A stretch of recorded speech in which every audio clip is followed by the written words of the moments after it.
এখানে রুই মাছ ভাজা হচ্ছে, আর এই যে এখানে মাছের ডিম আছে, এটা ভাজবো। এখানে হচ্ছে ভাত, ইন্ডাকশানে ভাত বসিয়ে দিয়েছি, ভাতটাও হয়ে এসছে, নামাবো এবার।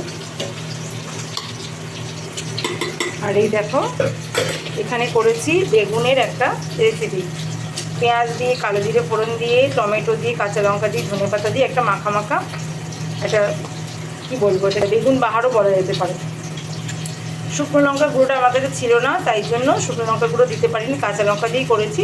এই জন্য রঙটা ঠিক সুন্দর লাল রঙটা হয়নি, নাহলে টেস্টটা কিন্তু দারুণ এসছে। আর এই রুই মাছের ঝোল হবে, দেখ রুই মাছের ঝোল করবো পেঁয়াজ দিয়ে, টমেটো দিয়ে, কাঁচা লঙ্কা দিয়ে, আর এই বেগুন বাহার, এটাই আজকে আমার লাঞ্চ মেনু। ধনেপাতা দেবো, নামানোর আগে মাছটা করলেই হয়ে যাবে। তো সকাল থেকে এইসব কাজ করেছি, ঘর ঝাড় দেওয়া মোছা হয়ে গেছে, মাছের ঝোলটা নামিয়ে স্নান করব, তারপর লাঞ্চ করব।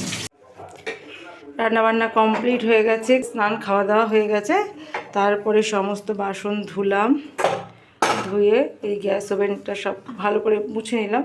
আজকে খাওয়া দাওয়া করে সব পরিষ্কার করলাম রান্নাঘরের, দেরি হয়ে গেছিলো তো সেই জন্য। আর এই যে ওয়াইপটা দিয়ে গ্যাস ওভেন খুব ভালো পরিষ্কার হয়। এগুলো সব মাজা হয়ে গেছে, তা আমি একটু মুছে নিচ্ছি, ওয়াইপ করে নিচ্ছি শুধু।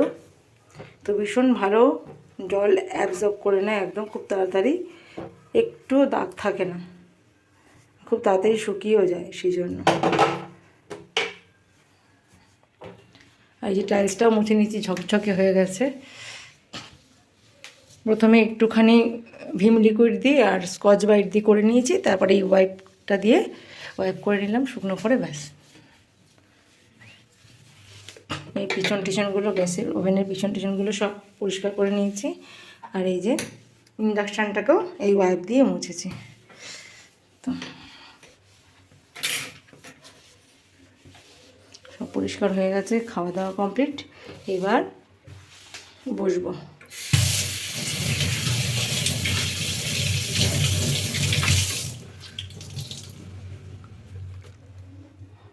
এই যে জানালার স্লাইডিং কাজগুলোও মুছেছি আজকে ভালো করে, মানে ভিতর থেকে যতটা পেরেছি মুছেছি।